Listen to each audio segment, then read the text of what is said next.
let's break down the Draymond Green ejection, and we'll start with a clip from the Phoenix Suns broadcast. Green with the block shot, and that's not a taunt. But Gillespie doesn't back down. All right, so we'll pause it there. We just saw Draymond Green violently shove Colin Gillespie. And of course, we know that there are skirmishes, confrontations, and altercations in NBA games on a fairly regular basis. But the difference here between most altercations is that we saw violence introduced. With most altercations, there's some pushing and shoving that goes back and forth, but it's more about setting boundaries, creating space, possibly irritating another player. But here we actually saw violent intent, and it's written all over Draymond Green's face. So let's go back to the start of this clip and let's just go through it again. So we start with a block from Draymond Green on Colin. So there we saw it was aggressive block. It was a good block. Although I will add, he doesn't. When Draymond Green blocks a player, it's usually because it's down low and he's able to get to it, so he gets it before the player gets to his apex. But that's besides the point. Here we have Colin going to the ground, and he lands on one knee, and we have Draymond Green hovering over him and screaming at him. So here you can see Draymond is screaming at Colin Gillespie, and he's really hunched over him. Colin gets up, and then he throws his shoulder into Draymond Green to get him off of him. And then he turns around. It looks like he has something to say to Draymond. And Draymond, the look on his face looks like a cross between irate and furious. So then Draymond Green is yelling back at him. Looks like Colin says one more thing back at Draymond. But throughout this time, Colin and Draymond are running up the court. But Draymond's going back on offense. So he's facing forward. And then Colin's also facing forward, but Draymond's behind him. So he's really like trying to turn back to check on Draymond. But they continue up the court. And so here we see Colin turning back and forth around towards Draymond. And here it looks like it's over. It looks like they had, the words were exchanged, things got physical, but that's completely fine. Other than, the announcer is right. Like there was definitely, like if you wanted to if the referee wanted to assign a technical for taunting, there was definitely taunting in there. But I'm fine with players going back and forth and trash talking with each other. So at this point, it looks like we're good to go. But then we have Draymond grit his teeth, and he gets into a more compact stance, and then he really looks like he wants to take out his aggression on Colin Gillespie. And so we see the shove, and I've got it. The video is slightly choppy, but here we can see there was real impact with this shove because you can see the faces on Draymond and Colin Gillespie contort. And I'm going to show you a different frame in a moment, but you can see Draymond grit down on his teeth, and he's just the fury. He's wearing it all over his face. But Gillespie doesn't back. And there you saw the shove I'm talking about. This wasn't your normal NBA shove, like a get off me shove or a I'm going to confront you and shove you away shove. This was like with intent. I am trying to take out my aggression on you. So let's go ahead and go back a few seconds and see if we can't get a few good still frames out of this. So going back up the court, But Gillespie doesn't back. and there we have Draymond gritting on his teeth. You can tell this. I mean, he was irate at this point, and he looks away. He's actually staring down Colin for several steps, and then he looks away, and then this is when we get the shove. But Gillespie doesn't. All right, so he is furious at this point. So let's go ahead and continue with the clip because now Down and there's nothing. Draymond turns his attention to the referee. And then he makes an aggressive gesture towards the referee with his hands. I don't know what he was signaling, but we see players come up to referees on all the time, right? This happens. And the referee here is, let's go ahead and play a little bit further. Draymond is advancing towards the referee, and he's looking directly at him. His body language is coming, he's definitely, all the momentum is coming towards the referee, and he doesn't stop, right? Like here we see him walking with a somewhat of an aggressive swagger, and the referee is looking away. So Draymond's facing him directly. The referee's looking away. I think this is a mistake that the NBA makes, is the NBA wants the referees to understandably de-escalate any situation, but they also have the referees walking away and not making eye contact with the players. And the referees should not have to do this. They shouldn't have to really relent to aggressive advances by the players. Now they're not, you don't want them to initiate anything, but they shouldn't have to lose their position because a player is going after them. It should be the opposite way. Well, it shouldn't be the opposite way, but it should be the fact that the referees are allowed to stand their ground. The referees don't have to look anywhere else. They don't have to go ahead and just have these players stalk them, and they're not doing anything about it. They should be able to stand their ground. But here we see the referee is looking away, obviously with on purpose, trying to look away. We also see Brandon Podzemski, who is aware of the situation and closely following Draymond. So then it appears as if Draymond is yelling at the referee. The referee finally looks at him from the side. You can see the referee's body position. He's already moved away from Draymond. And then Brandon is anticipating that this could go wrong, and he's already grabbing Draymond. Now we see players restraining other players, holding them back, getting in front of other players. But the difference here is that with Draymond Green, we really don't know if he's actually going to lose control or not. So Brandon Podzemski holding him back is very much necessary. Well, I think And then so Brandon, I think here Draymond Green continues to yell at the referee, and then Brandon senses that okay, Draymond he might actually lose control. So then we see him swiftly take action and get between Draymond and the referee and start holding Draymond. And of course, we know we just watched the referee's body language and his eye contact. This was not the referee. This is all Draymond Green. for players, you just see the inconsistency. All right, so now we cut from that frame. We go to another frame. We've got another referee, and this might be the same referee. Uh, Draymond Green is now ejected, and we'll see Steve Kerr come into the frame. So Steve Kerr is yelling at the referee. I don't know why Steve Kerr thinks this is in any way defensible, but we also see Draymond Green continuing to yell from the bench, and we can see that it's emphatic by the way that his head moves. And so let's continue playing. Green has just been ejected. There was a technical foul that occurred. So Kerr continues to argue right by the scorer's table, and it looks like Draymond Green's done. Like he's walking back at a fairly brisk pace towards the locker rooms. As they were looking at the 3-point shot and the foul called on good. So then it looks like Draymond Green has lost control again because he's got two Warriors staffers really restraining him, and then he starts to push away and he wants to go back towards the referee. And sometimes you might see this from a coach, but from coaches, we usually know that they're out there. This is an act. They're making a statement, right? Like they want to appear as if they are really going after the referee when in fact they are not. Like even if they got to the referee, they wouldn't do anything. We know that most coaches aren't going to act. The difference again is with Draymond, we don't know what he's going to do. Like this is a history. This has been shown over and over again. At this point, if he gets away from these Warrior staffers, it's not a matter of him going up to the referee and yelling some more. He might actually shove them or something else.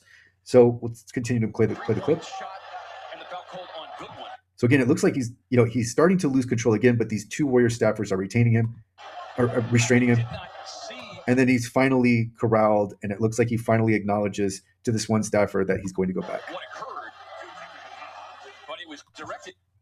So that is from the Phoenix Suns broadcast. What's interesting is that the ESPN also has the clip, but they chose the Warriors broadcast. Now, if you've listened to the Warriors broadcast before, you know there is extreme bias from the Warriors announcers. And when I say extreme bias, their narration of what's going on in the court is completely detached from reality in a lot of the clips that I've seen of their broadcast. But regardless, ESPN chose to go with the Warriors broadcast, and we're going to go ahead and play this again and just look through what's happening. Here we have a more zoomed out look than the Phoenix Suns broadcast.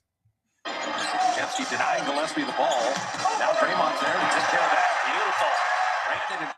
So we did see Draymond Green hovering over Colin Gillespie right after he gets the block shot. Draymond combined wonderfully on that.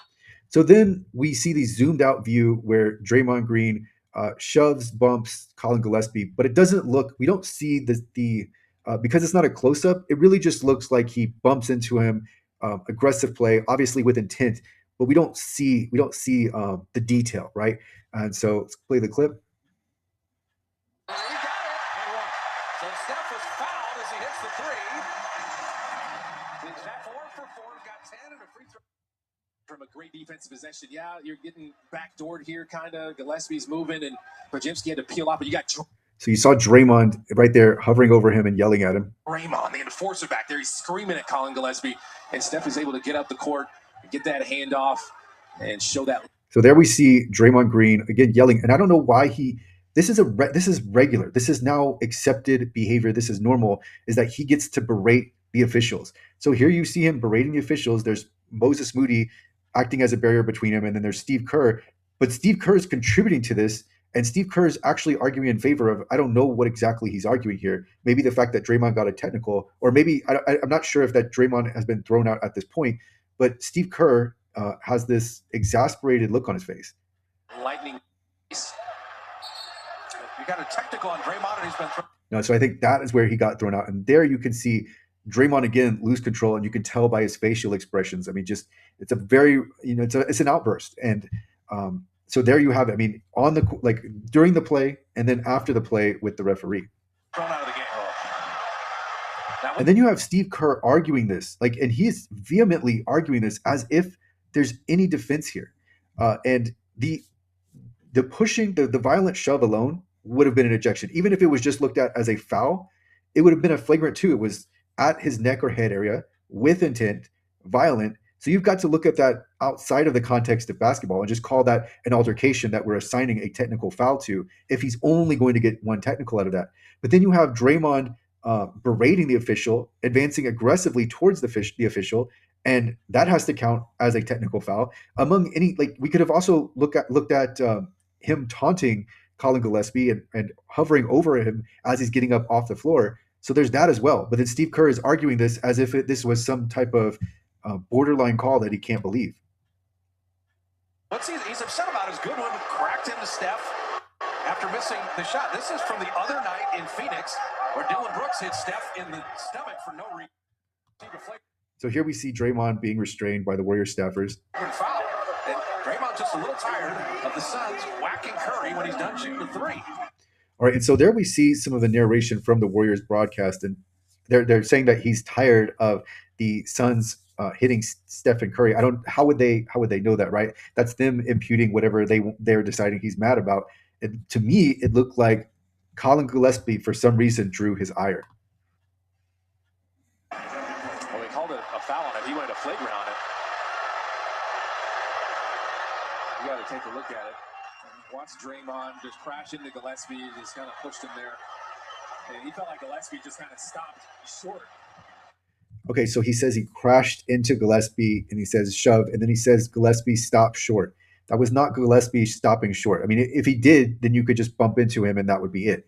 Obviously, it was more than that. And Colin Gillespie did Draymond Green a favor because he didn't play into that. He could have easily played into that and made that seem out to be, more than it was, right? Because Colin he took his shove and all the force and just went with it and was ready to play on. Colin could have made that more dramatic, laid out on the floor, and then brought more attention to that. But instead, because he didn't really react and because he didn't fall down, it just didn't seem like as big of a deal as it was because Draymond Green, obviously, with the violent shove. Gillespie makes the second technical free throw. Gillespie was trying to bait him into that. So, all right, so this is where it gets we complete detachment from reality, where we see where they're saying Gillespie was trying to bait him into this. We've seen that clip the whole way up the court. Draymond Green is going after him. Colin Gillespie is not going after him. Colin Gillespie uses his shoulder to create space and push Draymond Green off him when he's hovering him. He talks back at him, but this is not Colin baiting Draymond. Draymond did this. And so we see Steve Kerr enable Draymond Green, and we also see the Warriors announcers excuse Draymond Green's behavior and really put a whole different look based on their narration of what's going on. And Draymond's just running back, minding his. So he's about to say Draymond running back, minding his own business. And we just see there, look at Draymond's stance, and we just saw him shove Colin from behind. So let's play this one more time. He was trying to bait him into that. So Draymond's just running back, minding his own business, and Gillespie just stopped in front of him. And Draymond kind of cracked him there a little more, and he was a little demonstrative with it. So that's going to be a flagrant foul plus the technical. So Gillespie shooting 3 free throws, made 2 of the 3. I don't agree with that one. You kick him out for that. I mean, give him a flagrant one, give him a technical. What is ridiculous is Dillon Brooks was rejected the other night. All right, so now the Warriors announcers are going back to what Steve Kerr is going to be quoted as doing. What Steve Kerr does in his quote, his post-game quote, is state that, well, Dylan Brooks didn't get uh, thrown out of the game, and he hit Steph Curry, so therefore Draymond Green should not have been thrown out. And while there is some relevance here, like that's relevant, but it's also we have two different situations. And so if you want to say that Dylan Brooks should have been thrown out, then that would be your argument for that situation. But here, Draymond Green clearly should have been thrown out, and you heard the Warriors announcers just have a completely different outlook, and they're watching this in real time, and they're just portraying this as Draymond Green. What did they say? Let's actually play this again because it was so bad that it deserves to be. We should hear this one more time. Plus the technical, so Gillespie shooting 3 free throws, made 2 of the 3. I don't agree with that one. You kick him out for that. I mean, give him a flagrant one, give him a technical. Well, what is ridiculous is Dylan Brooks wasn't. He was a little demonstrative with it. So that's going to be a flagrant foul plus the. He says it's a. We'll go back a little bit further, but they say he's a little bit demonstrative with it. You can take out little. That's beyond demonstrative. And Draymond kind of cracked him there a little more, and he was kind of cracked him there is what they said. So they're trying their best to make this seem like they're trying to downplay this and say that he should have only got a technical. Clearly, he should have been thrown out. And so this is the one thing of note is that this is the clip that ESPN chose to use, and not the Phoenix Suns broadcast, where we don't have the narration and we can also see the violent shove up close. And so one more time with the Suns broadcast clip, we'll go ahead and play it one more time. Block shot, and that's not a taunt. But Gillespie doesn't Yeah, back down. that is a violent shove with intent. And when I say with intent, obviously he intended to shove him, but like with intent to hurt him, with intent to cause harm. And so let's go ahead and look at a quote from Steve Kerr after the game here. I thought it was weak. He definitely deserved one, but he's walking to the bench and yells something and second technical. We just saw a guy on their team literally punch Steph in the stomach the other night, premeditated, punches him in the stomach, and no ejection for that.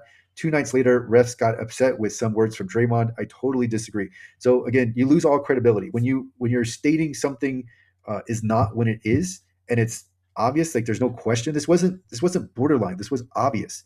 Like Draymond Green could have easily been ejected twice on this sequence, but then Steve Kerr says it's weak and that he totally disagrees. And I think part of it is that it's somehow like I think the Warriors think it's somehow okay for Draymond to just continuously berate the officials, and that should never. Yes, some yelling happens back and forth between players and officials, but Draymond Green gets away with so much aggressive behavior towards the referees and just continually yelling and screaming at them. It's actually surprising that he doesn't get ejected more for that. And there's the fact I think what I think Steve Kerr is getting at in the Warriors announcers is now they think, yes, just give him a technical. The other team gets to shoot their free throw, and then Draymond Green should get away with the rest. Let's see here. So one thing this brings up is Draymond Green getting suspended indefinitely by the NBA. And this happened in December of 2023. I'm reading from the Google AI overview for repeated unsportsmanlike conduct, notably striking Yusuf Nurkic in the face and following a prior 5-game suspension for a headlock on Rudy Gobert, requiring him to meet league team conditions and undergo counseling before returning, a situation resolved in January 2024 with his eventual return. And so we have an ESPN article that actually touches on this, and the ESPN article is from January of 2025. So about 11 months ago, and let's look at a few excerpts from this article. Draymond did a great job of staying poised, and this is Steve Kerr. And when Jackson was scoring, that's frustrating for Draymond. He takes that very personally. And the fact that he kept his composure, yeah, he picked up the flagrant, but I thought it was a questionable call. The tech, he didn't cuss or anything. So here you can see the line for Steve Kerr on what is acceptable just keeps moving further and further as far as Draymond can push it. And so here he's just making excuses for Draymond. Oh, it's frustrating. He takes it personally. And then he kept his composure in this game. So what? That's what he's supposed to do. Here, Steve Kerr is praising him. And then we have the quote continued. He was emotional, but he kept it on the right side of the line, and that was an important part of the win. Let's see here. And then the article continues, Green's career was in the balance, and he wasn't sure how much longer he wanted to keep up this fight with the opponents, referees, and the league and his emotions. Green had a newborn daughter, and he didn't want his young children to see him losing control like he did with Gobert and Nurkic. He felt as if he was inching closer to retirement when he had one of the most important conversations of his life with NBA Commissioner Adam Silver. And we have a quote. I told him, I don't want to do this anymore. This doesn't serve me anymore. It wasn't that I was contemplating to do it right then, but I was thinking I probably got a year left and I'm done. That's Draymond Green. And then the article continues, but it was during his indefinite suspension that Green began to feel he was making strides. He credits therapy and something Silver and the NBA required him to do: attend routine NBA-led check-in Zoom sessions with a 7-person panel to ensure he was participating in regularly in counseling and therapy sessions, with helping him grow into a quote-unquote totally different player in person. He's the same. He's the same player, and he's the same person. This was the indefinite suspension that lasted only 12 games after the Nurkic situation, after the Gobert situation. It changed nothing. Momentarily, we saw Draymond Green probably pull back, right? Because this had just happened. But the ultimately what it's coming to the surface, what was always there, what still remains there, is that Draymond Green is acting violently on the NBA court. This isn't a one-time thing. This is a continual thing. He's not trying to irritate anybody. He's not trying to get in under anybody's skin. He loses control. That is why this happens, is because he loses control. You could see it on his face. You can see it in his reaction. It's there. He was gritting his teeth. We saw it on that Phoenix Suns broadcast clip, not the one that ESPN showed. We still saw him shoving, but we didn't see the zoomed in view, which made it so much worse. And then we have a quote from Kerr. He's always been so passionate. Let's just stop there. This reminds me of when Jerry Jones would call Des Bryant passionate. Passionate is just an excuse for players who are acting. A lot of times, it just is an excuse for players who are acting horribly, and so that's what happens here. It's calling it passionate. It's not passionate. He's lost control. And then Kerr continues, and when he goes wrong and his passion gets away from him, it turns into anger. So it's not really passion here. He's in a good place family wise. He's a great dad. He loves his kids. He's recognized last year how much his actions impacted his young kids. He doesn't want his kids seeing him in this light. And it's easy for everyone on the outside to say, well, then don't do that stuff. It is easy to say, and it's not being done, right? So it's like, how many times do we have to go through this? And it's like right here in front of everyone. And then nobody, including the NBA or Steve Kerr, does anything. Steve Kerr is an enabler personified. He excuses away the behavior. He acts as if he can't. Draymond Green is this is normal behavior for anyone else, and that Draymond Green should be able to do this. We saw it just happen, right? This is December 22, 2025. We're at the end of Draymond Green's career. He might just have 1, 2, 3, maybe even 4 years left, and he's still doing it. He's got away with it, right? Like, he's already at the end of his career. He's got away with it throughout. This is who he is, and a few Zoom sessions and 12 games changed nothing. Kerr continues, but he is a force of nature and as competitive as any person I've ever seen. Again, this is just language excusing the behavior, disguised as competitiveness. Other players are competitive without trying to injure other players. His game lives on the edge of passion and rage. So the rage part is accurate. You saw that come through, and he has to find that balance. He has to not he has to not fall into rage and fury like we just saw him, and he's found it this year. He has not found it. We just saw it come through, and it also comes through with the officials. Like, the fact that he's allowed to continually go in on the officials, I mean, that's horrible. The NBA has to enforce has to have standards, and the standard can't be, hey, if you keep yelling at the referees, like, eventually we'll just let you yell at the referees more, and you might get a token technical foul, but we won't eject you, because then we'd be ejecting you, and we're not supposed to do that. I don't know why. I don't know why there's this this freedom for Draymond Green that doesn't exist anywhere else. Like, is it because he just does it so much that it's like somehow accepted? I don't know how it got to that point, but it's embarrassing for the NBA to watch Draymond Green get to treat the officials this way. It shouldn't happen, and the officials are not deserving of it whatsoever. Whether or not they have a bad call, the Warriors act like everything is their victim here, when it's actually Draymond Green that is terrorizing various people. In this clip, we saw Colin Gillespie, who he tried to inflict harm on Colin Gillespie. He tried to, I mean, like, there was a violent shove. He was screaming at him, hunched over him. Didn't really phase Colin Gillespie. He just took it and didn't make it into any more than what Draymond Green displayed. But this is Draymond Green acting out, and this is, as the NBA, you can't have this. Like, it's just, this should not be acceptable. What if every player acted like Draymond Green? And the other part of this is, if Draymond Green was to do this against a player who would not accept it, then there'd be a real fight on the court.